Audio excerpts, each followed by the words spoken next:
when I was a kid. My favorite thing to do. I think the thing I'm most grateful for in my life is that, every day I get up and I do exactly what I love to do. And, I think the majority of the people that are, have an interest, have a hobby, it's an after work and enterprise, it can't be parlayed into a career. And yeah, I don't know. I feel really fortunate about it, but also on some level, I'm not really surprised by it, because it was always my passion. It was always what I felt like I would do. If you follow your passion and do it because it's a passion, you're going to be successful. 100%. Everybody else I've run into are trying to be famous or trying to be successful. If you just have passion. Exactly. Yeah, if it's the way you're expressing your passion in the universe. Someone told me that said if you have something to give the universe will beat a path to your door, and I really believe that. It's like, I'm a freelancer and I've been freelance for about 25 years, and people ask me all the time, like, oh my God, how can you live like that? You have no idea what you're doing next month. Don't you want some kind of steady job, not this or that? And about 20 years ago, I made peace with it. I believe in the process. I put myself out there, and I feel like every time I do a job, I'm really respectful and reverent of the fact that the client's trusting me, they're investing their money in me, and I knock it out of the park every time. You do. Dan Winters, stay there. We're going to break. Back in just a few minutes. We'll show you some more of his photography. Well, one of the top photographers in the world, I've looked him up, as some say the top photographer in the world. There's no one more prolific. And we're honored to have him. We're going to be scrolling through some of the politicians, movie stars, you name it, religious leaders that he has photographed for PrisonPlanet.tv viewers, or you can go to danwintersphoto.com to see a lot more. Because he has computers in his office, and I'd be seeing photos of Schwarzenegger and photos of Al Gore. But they're all so unique and just almost like a lens, take the spirit of somebody and then magnify it. I think that's what Dan Winters does, and we're going to talk about how you're able to do that, or is it just a kind of an idiot savant? I'm not saying you're an idiot, but you know what I mean. Like I think of myself with political stuff sometimes. It's just you have that talent. But going back to the term conspiracy theorist, you're right. It's just a label they throw on people to say, oh, this information can't be looked at. This information, it's a way to downgrade it, when really just questioning the system is what any free human's supposed to do. Here's the Globe and Mail today. The dangerously unbalanced world of global governance. They're admitting world government's being established. It's run by the banks. But then they say you're a conspiracy theorist if you don't want to be a slave of banks. Exactly. And there's, and I'm sure you've probably used the quote on your show, probably on more than one occasion, but there's that great quote by Goering from the Nuremberg trials that says, the normal people don't want war, but after all, it's not the normal people that are making the policy. It's the politicians that are making the policy, and it's very easy to bring the normal people along. All you have to do is convince them that they're being attacked and denounce the pacifists for lack of patriotism. It works every time. And that is so true. The whole idea of like questioning anything. Even the fact that, how contrived the term Patriot Act was, so it implies that if you resist it at all, that, oh man, you're not patriotic. Or the New Freedom Initiative to put half of America's kids on psychotropic drugs. That's a new freedom. Yeah, absolutely. What about talk locally, what about the police chief in Austin with the mandatory, if you refuse breathalyzer, the mandatory blood test. Without even having warrants. Where they take you to a hospital and they violate your physical body to get blood out of you. And now they're training the cops to do it. It's unbelievable to me that anybody would stand for that for 1 second. Clearly, historically, there's been policies that have been administered that have, it's taken a while to get rid of them because you have to go through the appellate courts and to the Supreme Court, and then suddenly it's deemed like unconstitutional. But in the meantime, people are being, and believe me, I think drunk driving is aberrant, and I would not participate in it at all. But the idea that you can actually take blood out of someone's body. Well, they undermine the Bill of Rights and Constitution for a supposed greater good, but we know they're scientifically really just targeting the general population. It's like Homeland Security. We've got in their internal documents. It's really all pointed at the American people. Absolutely. From the beginning. Absolutely.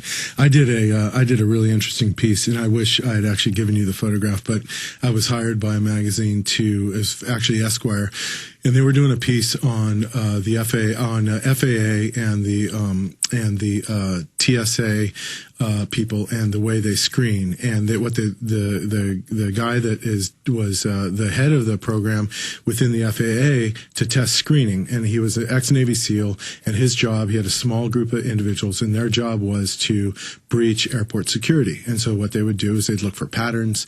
They'd go into airport, they'd look for patterns. They'd do exactly what you would do if you were trying to breach airport security.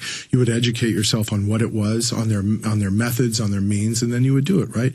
So the whole idea of like the TSA screening and stuff, while I agree there should be some kind of, checks and balances for people getting on an airplane, it's such a Band-Aid. When we go on jobs, we carry on, $25,000 worth of cameras, and we carry them on, and it's a big case full of electronic equipment that no one in the TSA has any idea what they're looking at, and they'll open it up and they'll kind of look through it and they'll close it up. I mean, who knows what the hell those cameras. Well, we know, and they've admitted, all this TSA, grabbing women's breasts, grabbing men's genitals, putting us through naked body scanners, is to train us to have our privacy violated. Physical space violated. Yes. Exactly.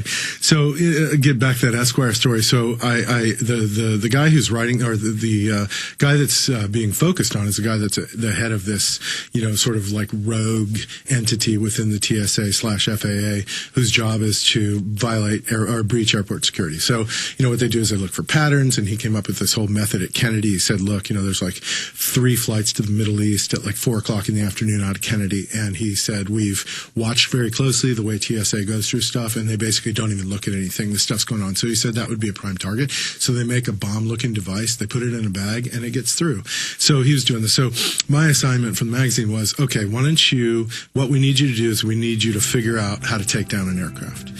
So I said, okay. So once again, I go online. I spend maybe 6-7 hours researching it. I figure out what kind of explosive to make, how you can make it. It's not detectable by any of the carbon-based testing methods that the TSA uses. Dan Winters, got a break. That was a short segment. Long segment coming up. Let's finish that story when we get back. Then we'll get into some of the more interesting things you've seen in your life traveling the world. Dan Winters is our guest. DanWintersPhoto.com. I'm Alex Jones.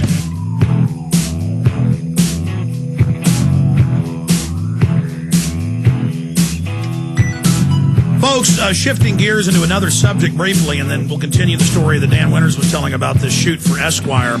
And we're going to get into some other important issues with him while we're scrolling great photos he's taken in the background.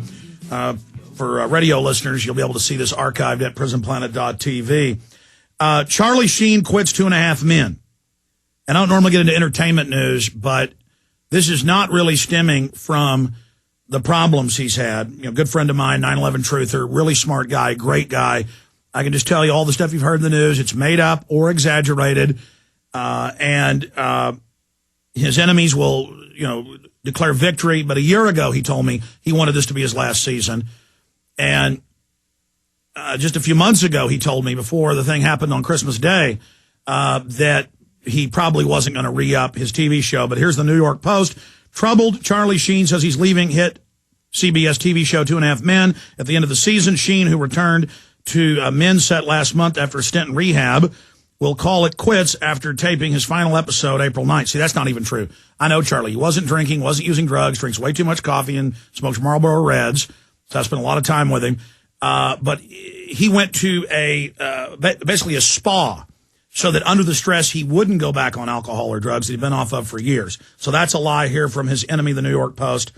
But his spokesman, Stan Rosenthal, did not deny the report. Charlie's deal is only through this current season, he told People. So there's the inside scoop here, folks. Charlie quit because he wants to spend time with his family and is sick of 8+ seasons.